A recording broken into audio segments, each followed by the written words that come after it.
Hello, everyone. Welcome to a new episode of the Fallout 4 series, where I'll be playing. I'll be coming back from the Far Harbor, and I'll be arriving to the Commonwealth, where I have reified my missions to be mostly for the Brotherhood of Steel. However, I am at a point where the Brotherhood of Steel is asking me to destroy the railroad, which makes me believe that what I should do instead is do a bunch of quests for the railroad before potentially eliminating them for the Brotherhood, or changing my path of action and maybe following through with the plan of the railroad, which is to destroy the Institute.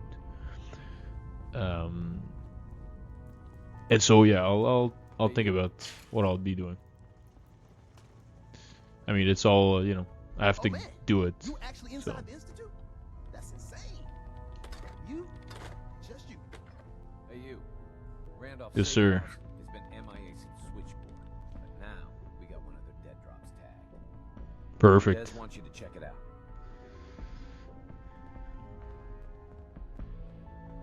What's the story about Randolph? Everyone that knew the actual location of Randolph died during the last Corsair Blitz. So this dead drop is our first chance to reestablish contact. Interesting. So this guy's really on to It took this long to make contact? the shipper's Sounds suspicious. Yeah, it's real messenger fishy. frequency. If some of our boys need help, we gotta do what we gotta do, right? Once you take care of the dead drop, report in to Des. Yes, sir. I'm in the Randolph safe house. Or soon will be. I am heading there right now. But I am projecting myself to already be there.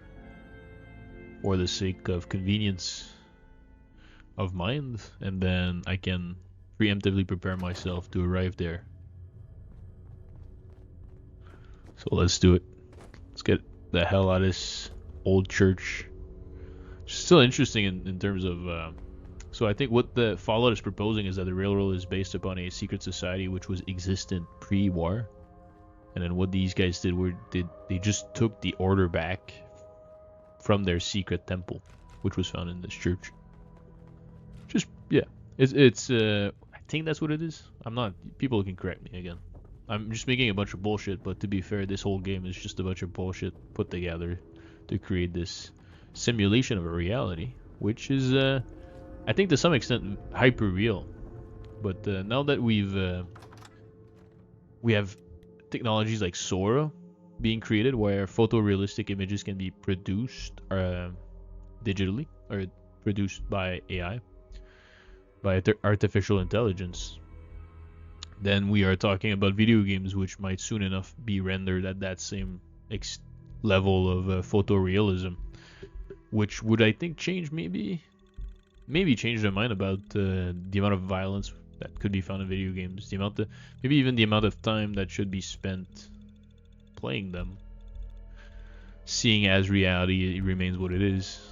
But the convenience with video games is that so many of the inconveniences of reality can be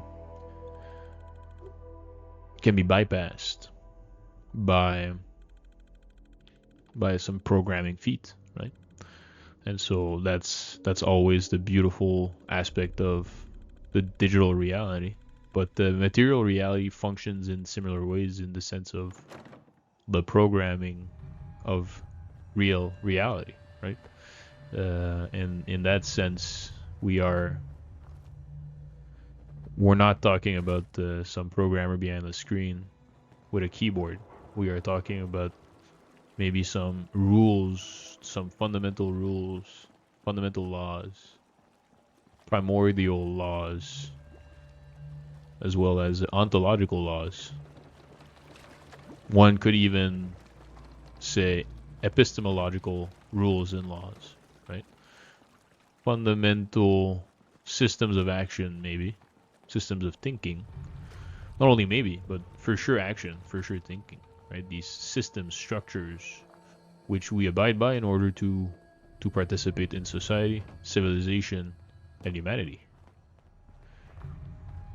And we abide by them with relative degree of of correctedness sometimes, or variable degree of correctedness, as the mathematicians from my past teachings would correct me. Not that relativity is a bad thing, as Einstein would propose, but more so that variability and relativity are two different things. And so, but it is true that something can be both relative and variable. And to some extent, we could say that most material objects are both of these things. And I think most physicists would agree that most objects are these things, or all objects are these things when they're in movement.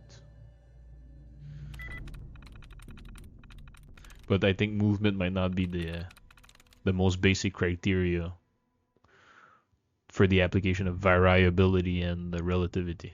So now let's take this terminal seriously so we can get a power armor here.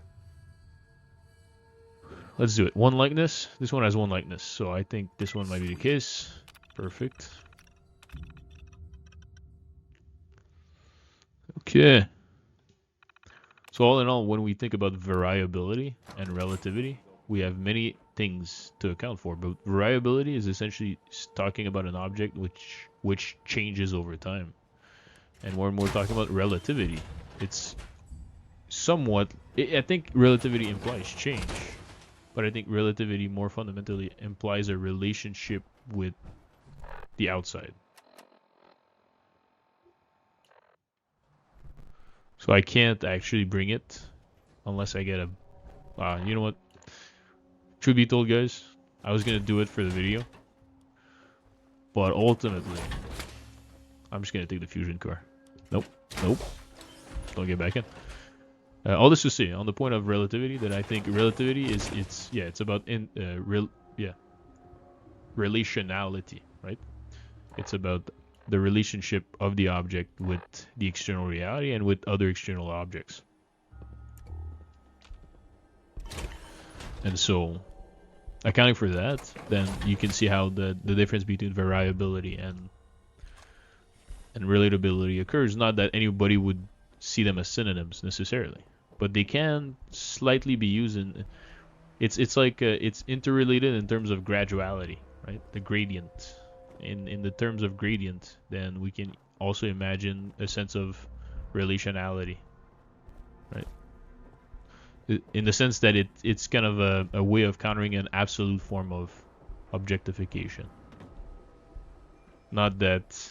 Well, some people would say that the absolute object does not exist. Some people would say that the absolute object exists, but only conceptually. I think some people would say that the absolute objects exist conceptually and therefore must exist materially. And I think at that point you kind of fall in between both camps. If you can say that it's definitely conceptual, then you can say that it's potentially material.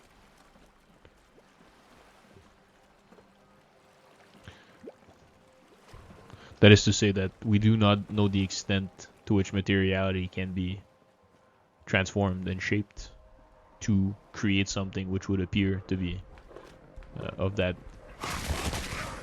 height, the height that would the absolute objectification would require.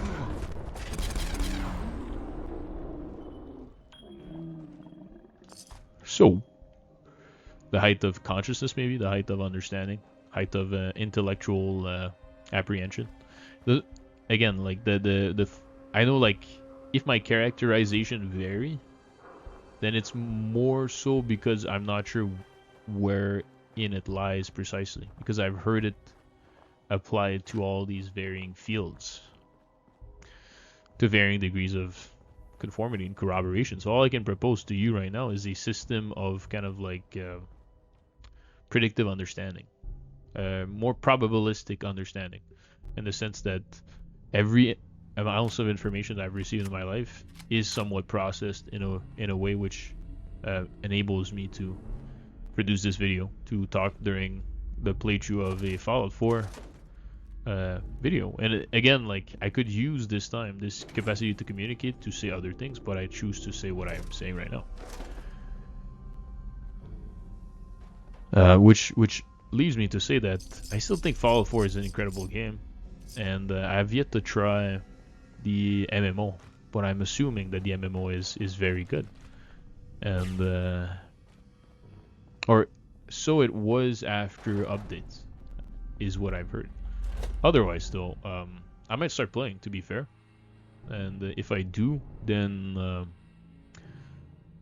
yeah, I think it's worth supporting the Fallout series. I think the world that they portray might be a bit consequential, you know, in the sense of attributing the end of the world to two superpowers, and these superpowers being identified, i.e. the US and China, and like superpowers in terms of national states or national governments. But once you bypass or you accept this ontological picture of the world that is Fallout, then you can more precisely understand the conditions of living after the nuclear attack, which leaves you in a kind of a state of, okay, acceptance, right? This is what I see, this is what is, right? This is what I interact with. So once you're in there, then at that point you can understand the mechanics which are necessary in order for you to survive within these kinds of conditions, and the kind of fates and beliefs and principles and values that the inhabitants of the Commonwealth would adhere to, or would fundamentally represent or embody or be, right? Hence, they would believe in these values and principles, or they would live by them, so as to be a form of humanitarian existence, instead of a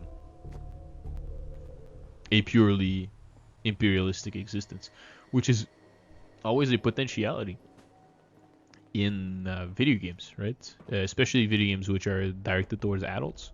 It's very easy to take a route where you exterminate quite a bit of the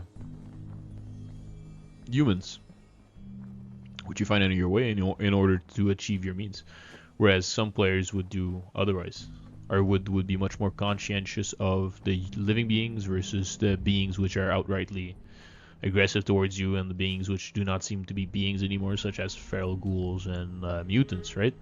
All these things have a variability of guilt associated to it,